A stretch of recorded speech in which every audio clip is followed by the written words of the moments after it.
Welcome to Just Break Up, the podcast about love, heartbreak, and all the relationship advice you don't want to hear. My name is Sierra DeMulder. And I'm Sam Blackwell, and today we're going to answer a letter from somebody whose life has been upended by a pregnancy loss. But before we begin, we just want to give you our Surgeon General's warning, which is that Sierra and I are not licensed mental health practitioners. No, we are not. We are not professionals. We are not trained in any of this. So please take our advice as you see fit. We're only here to offer our humble musings to hopefully shed some understanding and maybe some laughs about the incredibly rewarding but mostly confusing experience that is love. All right, let's get into today's letter. So this letter comes from LCLC, whose pronouns are she, her, who is writing from Southeast USA. And just a content warning, this letter is all about pregnancy loss. I want to preface this by saying that I, 31 female, have only been with my current partner, 33 male, for about 8 months. We've been through a lot in previous relationships and have both been single for several years before meeting one another. Because of this, I think we both were very aware of what we were looking for and wanted in a partner, and we knew quickly that we wanted to end up together. I still do not have any doubts about him. After several months of severe life-altering side effects from different birth controls, I finally landed on something I thought was working for us. But I found out I was pregnant a couple of months later on 4/27. It was a very confusing week coming to terms with it and accepting the loss of things playing out like we talked about, but ultimately we 1000% know that we want children together one day, and I decided to continue the pregnancy. He had a very positive attitude about it at first and seemed excited, but began having a hard time with all of the change in such a short amount of time. We needed to buy a house, sell his house, break my lease. I think he overall was just feeling a lack of control over his life, and it was difficult for him, obviously. A baby wasn't really going to change my life all that much, and it honestly started to feel like I was suddenly on a fast track to everything that I've ever wanted. He told me one night that he was feeling, quote, more depressed than he ever had in his life, and I empathized with that, but it did set off some alarms considering he struggled with MDD his entire life. We met in a nearby clinic for an ultrasound the next morning, and in my mind, he was going to hear our baby's heart beating and everything was going to be okay after that. Instead, they could not find any indication of the baby at all, and we were sent to spend the day in the emergency room, fearing the pregnancy was ectopic. Still nothing was found, and we were sent home. I started to bleed the next evening into Friday, and I passed the baby and everything else violently crying in my bathroom. It's been a month and still feels like the moments are few and far between that I can stop crying or catch my breath. We didn't plan that baby, but it was loved and it was wanted, by me anyway. Here I am now. I'm just not really sure how life or our relationship moves forward. I hate my apartment because I thought I was about to move out. I resent living an hour away from my partner when we were supposed to be moving in together soon. I'm afraid this is all indicative that there are issues with my fertility and that we're running out of time. We've had those conversations through babbling and tears, and he just said, quote, all of those things are still going to happen and it won't be as long as you think. Today, I asked him about uprooting my whole life an hour away and finding a job in his city and moving in with him. He suggested that we wait a whole year, and that really hurt me. I don't want to wait. I feel like the whole dynamic of our relationship just changed into me waiting on him to be ready for all of these things I'm excited and so completely ready for now. I guess my question is, how do I continue in this relationship feeling like he is worlds behind me? I feel like life just launched me way the fuck forward and then was like, oh, never mind, as you were. And I'm so angry and I feel so impatient to get there now. And I don't know what to do with any of this.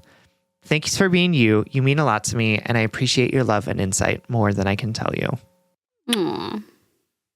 All right, my darling. Thank you so much for writing and for trusting us with this particularly tender and painful letter. I'm so sorry about your pregnancy loss. I know that pain, and I know that it is incredibly uprooting. I think that it takes so much presentness from your life because the ways that it makes you simultaneously look to the future and be so painfully rooted in the very current moment. I don't know if that makes any sense, but I just want to say that it's miscarrying is incredibly common and unfortunately not talked about enough. And because of that like cultural silence that we have around it, it can just feel it can feel so confusing on top of the grief that one might be feeling. Confusing because you're like, it just turned your life upside down. And it's not something that we like share. So it's not like you can be like, oh, this happened. Anyway, I'm getting too far ahead of myself, but I just want to say I'm so sorry for that loss. I know that pain is very big and very real. And we can get lost in it sometimes. So I'm hoping that Sam and I can make you feel a little less alone and a little more seen in this experience and in this very anxious, uncertain period of waiting and grief. First, we're going to take a very quick break. All right, everyone, welcome back. Elsie, again, thanks for writing to us about this. And I'm also so sorry that you went through this. And like Sierra said, when it comes to pregnancy loss, when it comes to miscarriages, we don't talk about it. And also I know that like people in the lives of folks who have had pregnancy loss also often don't know how to handle or talk about it or hold it in ways that are helpful or productive, right? And I know that it must be so hard to be in the situation with your partner while living long distance with him, having had some crunchiness around your relationship before the miscarriage happened, to then also kind of have that unresolved feeling around it. Everything that you're experiencing, from the tears to the anger to the impatience, makes a lot of sense to me, given all of the circumstances that you've been in and, the reality of the experience and trauma of pregnancy loss. Like, all of these different emotions make sense to me. And I know that one of the things that can happen for folks who experience trauma, I don't know if you would qualify your pregnancy loss as traumatic for you, right? Like, it might not be as big of a deal as some folks might think it is, right? Which is another thing that folks who experience this might go through as well. But what I know from my experience of my own trauma is that one of the things that can come out of it afterwards is this feeling of it having to have been worth it, right? This experience of being like, oh, like, I went through this terrible thing, but it's going to help me help other people better, or it's going to move my relationship along farther, right? Like, we've been through this terrible thing, so we should be in it now, right? Like, we should be committed. We should be able to figure everything out.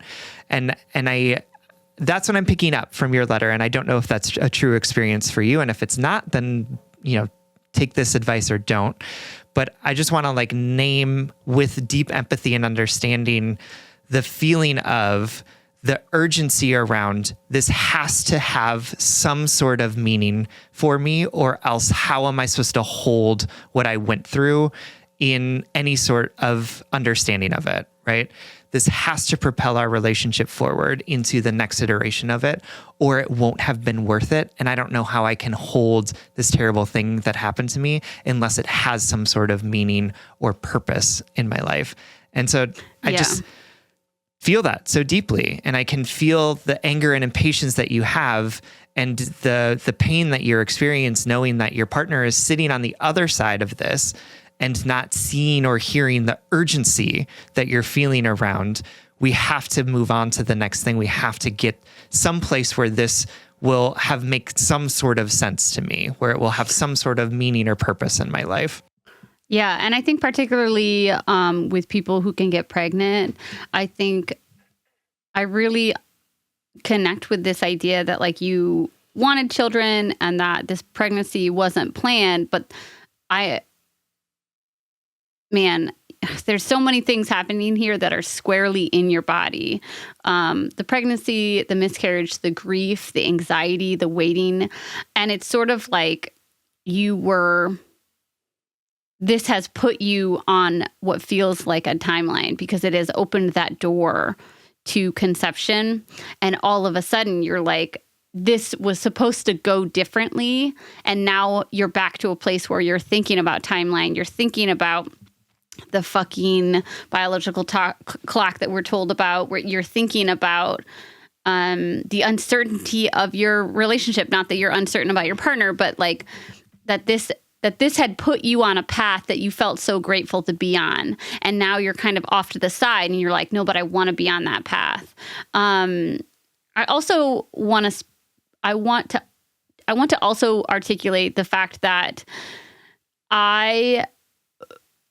separate of the shared experience we have of losing a pregnancy, I also struggle in moments of the gray area before transition, like on a normal day, right?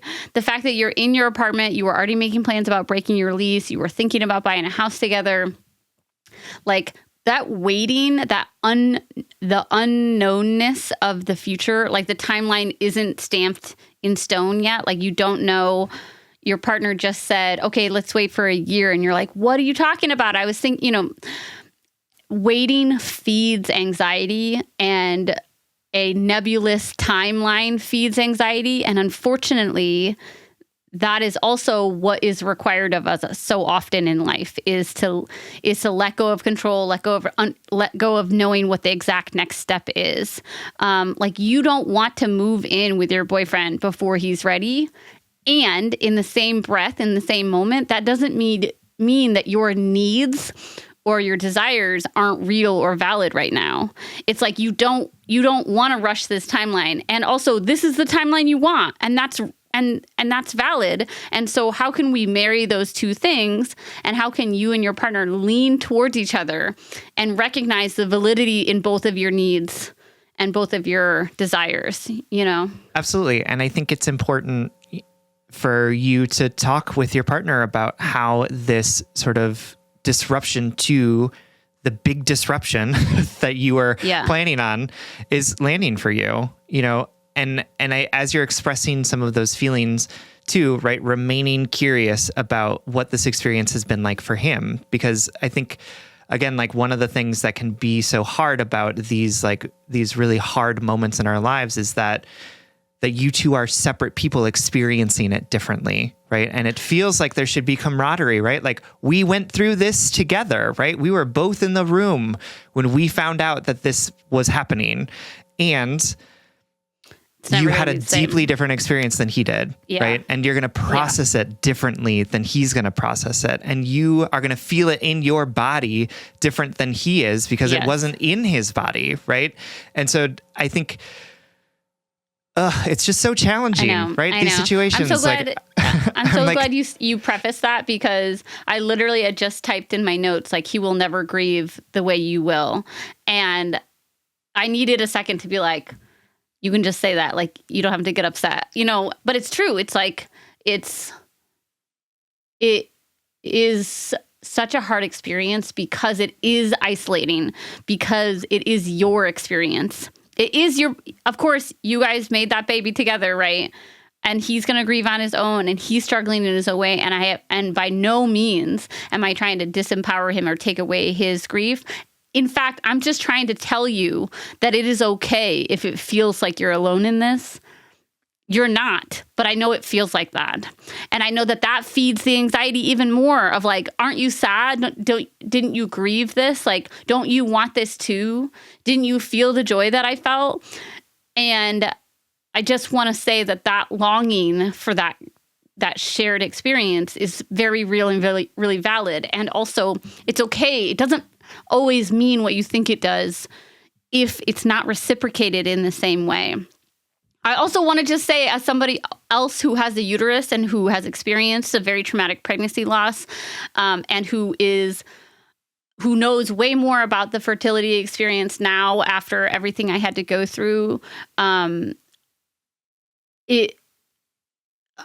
want to just speak to your anxiety just very little, with literally like my non-medical background, which is just because you had a miscarriage doesn't necessarily mean what you fear, which is you said it like triggered some anxiety about like your ability to conceive or your fertility.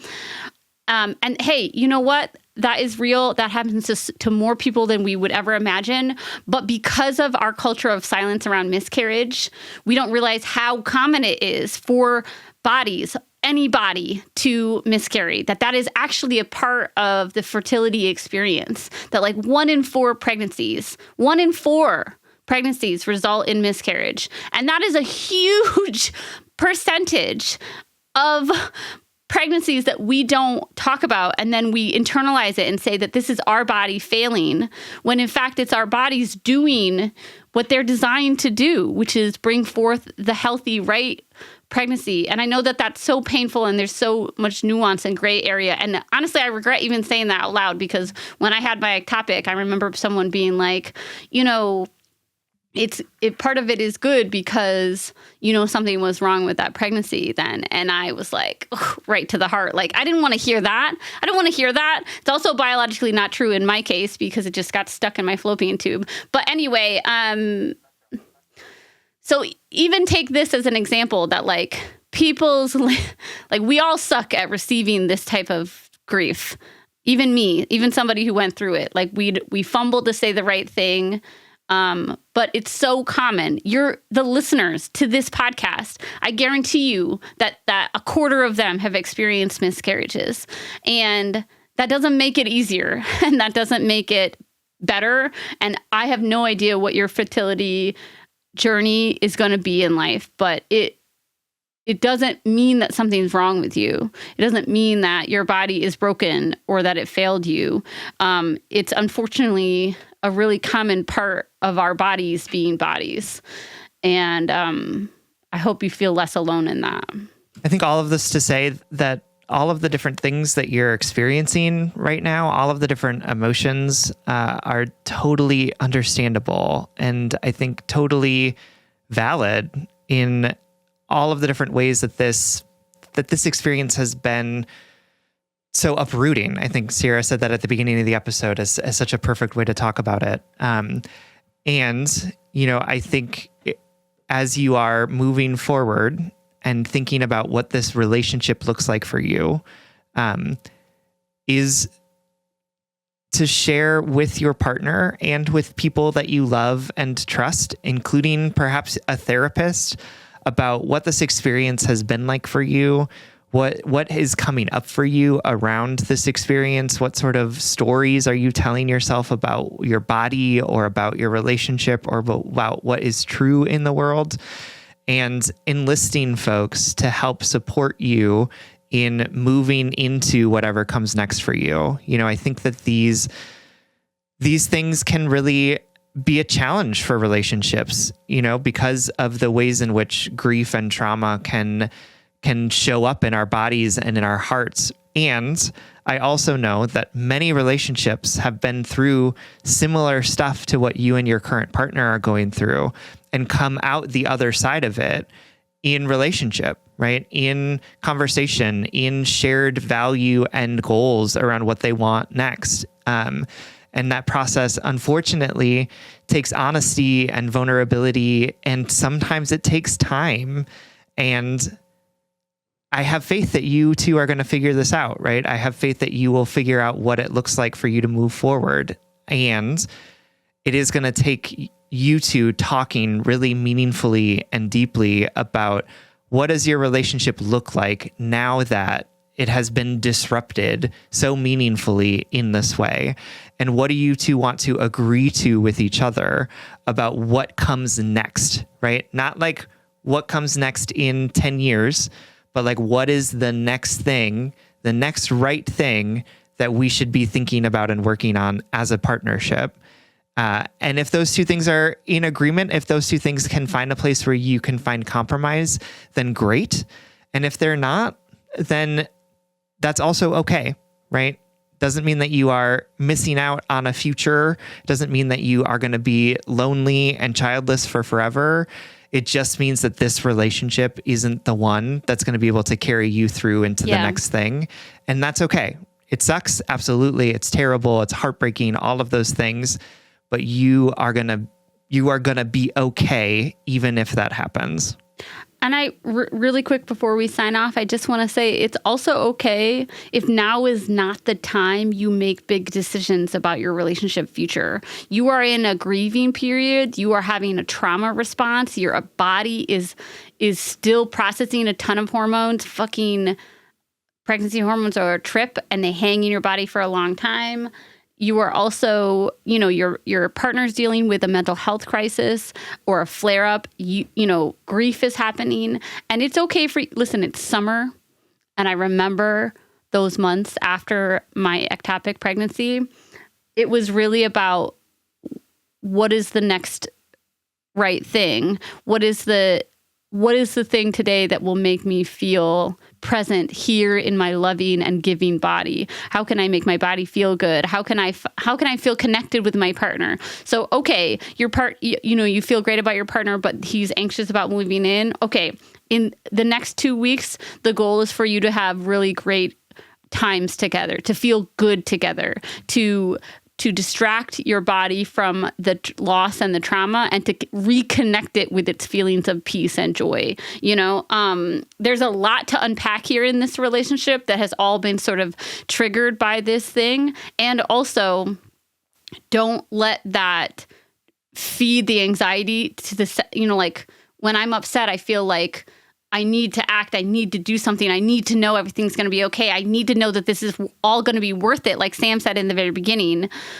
But take a deep breath. Remember, you just went through this a month ago. And unfortunately, miscarriage is one of those traumas that we ask people to just move on from. We ask, you have to go back to work. You have to go back to your relationship. You have to find out what the next thing is.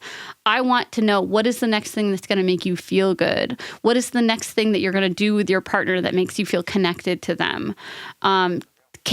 Care for yourself right now this summer, and then and let go of the pressure of having to know what the next right thing is or the next big step to get you back on that thing is. Yeah. Okay. Yep, anyway. Absolutely. No, I get it. All right. Yes. Hey, we love you so much. Deeply. And we hope this helps. Thank you so much for writing. All right, everyone. It's Friday. And on Fridays, we do our blind date, which is when we try and set you up with something that we think you're really going to like. This week, we want to send you home with... It's a podcast by way of my wife.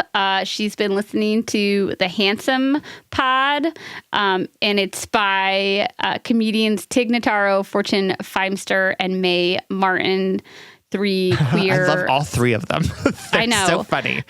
Queer, lesbian, and or non-binary. I don't know how they all identify. I know that Mae is non-binary, but I don't know if they identify as lesbian. But anyway, so every week the Handsome hosts, which is such a great podcast name, Handsome. It's really cute. They host a question from a friend, and it's normally like a celebrity, and then they just answer it and riff and tell stories from their life. And they're just so funny. Truthfully, I've only listened to 2 episodes while on car rides with my partner, but she'll have the podcast playing in her headphones when she's cleaning up after dinner and I'm giving our daughter a bath, and I'll hear her cackling from downstairs. The number of times that she laughs out loud listening to this show is more often than when she doesn't laugh, so it's just charming, funny, easy. She'll come home and she'll tell me funny things that she heard on this podcast, and my wife doesn't obsess over things like this very often. So check it out. I actually wanted to just tell Sam to tell Peter to listen to it, and now maybe I literally you should just texted him. That's what I was doing on my phone. I was looking it up, and then I said, because Peter and Willow have the same sense of humors and whatever. So anyway, check it out. It's called Handsome, and you can find it wherever you listen to podcasts. I love it. All right, everyone. Thank you so much for listening. If you would like more content from us, or if you would like access to our monthly office hours, you can support us on Patreon. If you support us on Patreon for as little as $5 a month, you'll get access to a weekly bonus episode, as well as to all of those office hours. That's patreon.com/justbreakuppod. You can slide into our DMs, send us your favorite relationship memes, but most importantly, you can submit your questions about all matters of the heart at justbreakuppod.com, which is also where you can find our merchandise. Please remember to follow, subscribe, give us a 5-star rating and review. This literally keeps our mics on and helps us reach more brokenhearted souls who need 2 random strangers giving them relationship advice. Just Break Up is a production of Duvid Media, original music, recording, editing, producing, all magical things by our good friends Spencer Worth Davis. Make sure to check out his music and podcasts. And remember, your suffering is unique and huge and real to you. And it is also recognizable to other people. People can share in your grief while not being able to understand it fully. And it's okay to feel swallowed by something that you never wanted to happen in the first place. Take care of yourself. And if all else fails, just break up.